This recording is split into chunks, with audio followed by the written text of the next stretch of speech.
ఇందిరాగాంధీ స్వార్థం కోసం విధించిన ఎమర్జెన్సీ కాలం దేశ చరిత్రలో అత్యంత చీకటి రోజులని కాంగ్రెస్ పార్టీ కుట్రపూరిత రాజకీయాలను నేటి తరానికి తెలియజేయవలసిన అవసరం ఉందని కేంద్ర ఉక్కు భారీ పరిశ్రమల శాఖ సహాయ మంత్రి భూపతిరాజు శ్రీనివాస్ వర్మ అన్నారు. నర్సాపురంలోని స్వర్ణాంధ్ర కళాశాలలో శుక్రవారం సాయంత్రం నిర్వహించిన ప్రజాస్వామ్య హత్య దినం 1975 జూన్ 25పై జిల్లా బీజేపీ ఆధ్వర్యంలో నిర్వహించిన ప్రత్యేక సదస్సుకు కేంద్ర మంత్రి శ్రీనివాస్ వర్మ ముఖ్య అతిథిగా హాజరయ్యారు. ఈ సందర్భంగా ఆయన ప్రసంగిస్తూ 1975 నాటి చీకటి రోజులు గుర్తు చేస్తూ నాడు జరిగిన ప్రజాస్వామ్య విధ్వంసాన్ని తీవ్రంగా ఖండించారు. భారతదేశ చరిత్రలోనే ఆ కాలం అత్యంత చీకటి రోజులని సరిగ్గా 1975 జూన్ 25వ తేదీన అప్పటి కాంగ్రెస్ ప్రధాని ఇందిరాగాంధీ తన స్వార్థ ప్రయోజనాల కోసం అధికారాన్ని కాపాడుకోవడం కోసం దేశంపై బలవంతంగా ఎమర్జెన్సీని రుద్దారని కేంద్ర మంత్రి విమర్శించారు. ప్రజాస్వామ్యానికి దేవాలయమైన మన భారతదేశంలో ప్రజల ప్రాథమిక హక్కులను ఇందిరాగాంధీ కాలరాశారని ఆయన ఆవేదన వ్యక్తం చేశారు. ఇందిరాగాంధీ ఎన్నిక చెల్లదని అలహాబాద్ హైకోర్టు సంచలన తీర్పునివ్వడంతో అప్పటి ప్రభుత్వం ప్రజాస్వామ్యాన్ని ఖూనీ చేయడానికి సిద్ధపడిందని పేర్కొన్నారు. ఆ చీకటి రోజుల్లో పత్రికల గొంతు నొక్కారని, ప్రధాన పత్రికలకు విద్యుత్ సరఫరా నిలిపివేసి కఠినమైన సెన్సార్షిప్ విధించారని శ్రీనివాస వర్మ గుర్తు చేశారు. ప్రభుత్వాన్ని విమర్శించే జర్నలిస్టులను జైల్లో నిర్బంధించారని తెలియజేశారు. పౌరుల ప్రాథమిక హక్కులను పూర్తిగా రద్దు చేసి 42వ రాజ్యాంగ సవరణ ద్వారా అధికారాలన్నీ కేంద్రం గుప్పెట్లోకి తీసుకున్నారని ఆయన వివరించారు. దేశం కోసం ప్రజాస్వామ్య పరిరక్షణ కోసం పోరాడిన అటల్ బిహారీ వాజ్పేయి, లాల్ కృష్ణ అద్వానీ, వెంకయ్యనాయుడు, లోక్ నాయక్, జయప్రకాష్ నారాయణ్ వంటి నాయకులతో పాటు ప్రతిపక్షాలకు చెందిన వేలాది మంది కార్యకర్తలను జైళ్లలో బంధించి చిత్రహింసలకు గురి చేశారని పేర్కొన్నారు. దేశభక్తికి మారుపేరైన ఆర్ఎస్ఎస్ పై నిషేధం విధించి వేలాది మంది స్వయం సేవకులను అరెస్ట్ చేశారని తెలియజేశారు. ఎమర్జెన్సీని వ్యతిరేకించినందుకు ప్రస్తుత రక్షణ మంత్రి రాజ్నాథ్ సింగ్ ని 24 ఏళ్ల వయసులోనే జైల్లో పెట్టారని, కనీసం కన్నతల్లి అంత్యక్రియలకు వెళ్లేందుకు కూడా ఆయనకు పెరోల్ ఇవ్వలేదని కేంద్ర మంత్రి శ్రీనివాస్ వర్మ ఆవేదన వ్యక్తం చేశారు. నేడు మనం అనుభవిస్తున్న ఈ స్వేచ్ఛ ఊరికే రాలేదని, ఎందరో మహానుభావుల త్యాగాల ఫలితంగానే దేశం మళ్లీ వెలుగులోకి వచ్చిందని ఆయన స్పష్టం చేశారు.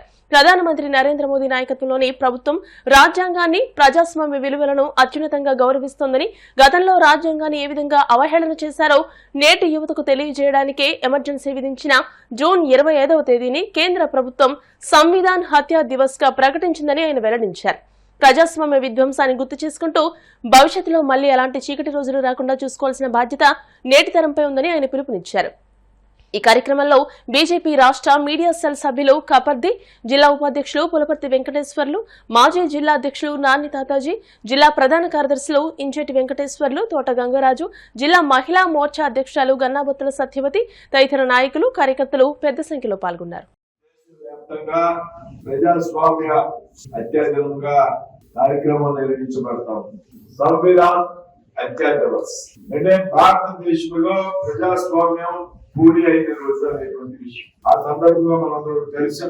మరి ఈనాటి ఈ కార్యక్రమానికి అధ్యక్షత వహించినటువంటి మిత్రులు బీవీఆర్ గారికి, వేదిక మీద ఉన్నటువంటి పార్టీ సీనియర్ నాయకులు అందరికీ కూడా, వేదిక మీద ఉన్నటువంటి పెద్దలందరికీ కూడా తెలియజేస్తున్నాను. ఏదైతే 1975 జూన్ 25 ఉన్నదో భారతదేశం ప్రజాస్వామ్య చరిత్రలో ఒక చీకటి అధ్యాయం.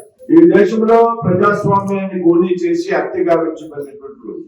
ఎందుకు మనం ఈ విధంగా ఈ రోజు ఈ రకమైనటువంటి సదస్సులు నిర్వహించుకుంటాము అంటే 1975 జూన్ 25 నాటికి ఇందులో చాలా మంది పుట్టుండదు, చాలా మందికి తెలుసు ఉండకపోవచ్చు. కానీ ఆనాటి పరిస్థితుల్లో ఒకసారి మనం తెలుసుకోవడం ద్వారా దేశంలో ఆనాడు ప్రత్యేకంగా జరిగినటువంటి అఘాయిత్యాల గురించి మనందరూ కూడా తెలుసుకోవడం ద్వారా రాబోయే రోజుల్లో దేశానికి తిరిగి అటువంటి ప్రమాదం లేకుండా రాకుండా మనం ఏ విధమైనటువంటి ఆలోచన చేయాలనేటువంటి విషయం మీద మనందరూ కూడా ఈ రకమైనటువంటి కార్యక్రమాన్ని నిర్వహించుకుంటాం. ఇదేమి పెద్ద శుభప్రదమైనటువంటి దినం కాదు మనం నిర్వహించుకోవడం.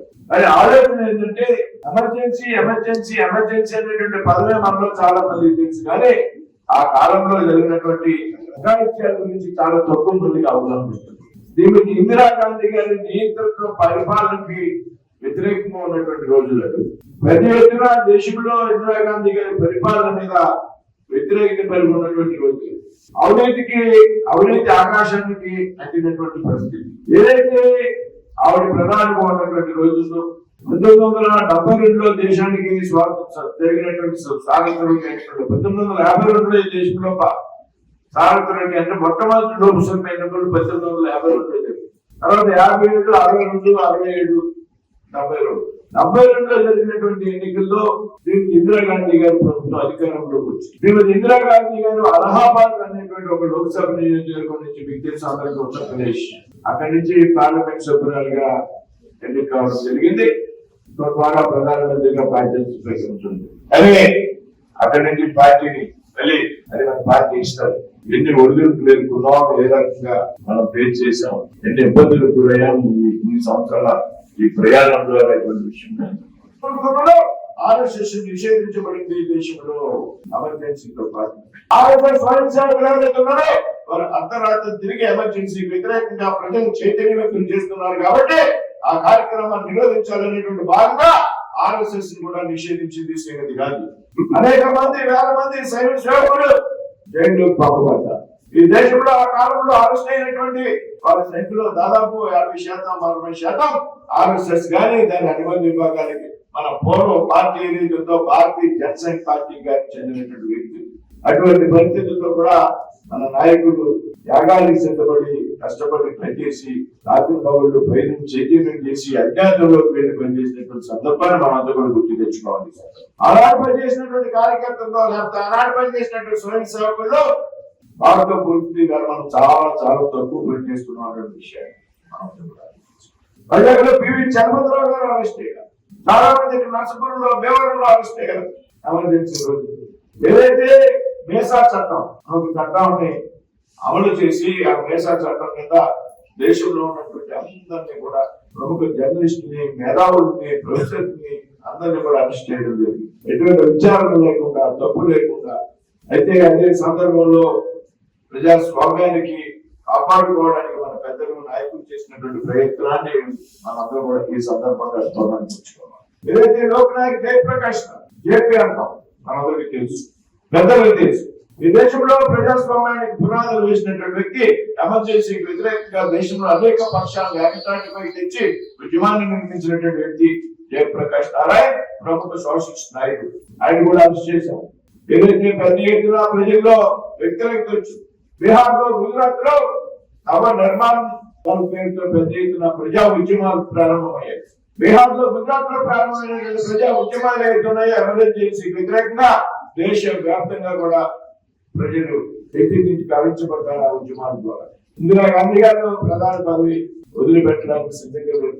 ఏదైతే ఎమర్జెన్సీ కాలంలో ప్రతి అగాధ్యాలు బలవంతంగా మహిళలకు కుటుంబ నియంత్రణ ఆపరేషన్ నిర్వహించడం ద్వారా కొంతమంది మహిళల మీద పెద్ద ఎత్తున అత్యాచారాలు చేస్తున్నారో, ఎవరైతే ఇందిరాగాంధీ గారి కుమారుడు ఎవరైతే ఉన్నాడో, ఎవరైతే రాజీవ్ గాంధీ గారి సోదరుడు ఎవరైతే ఉన్నాడో, సంజయ్ గాంధీ చేసినటువంటి అకృత్యాలు భారతీయ ప్రజాస్వామ్య చరిత్రలో ఒక నల్లటి చీకటి అధ్యాయంగా మనం కూడా భావించాలి.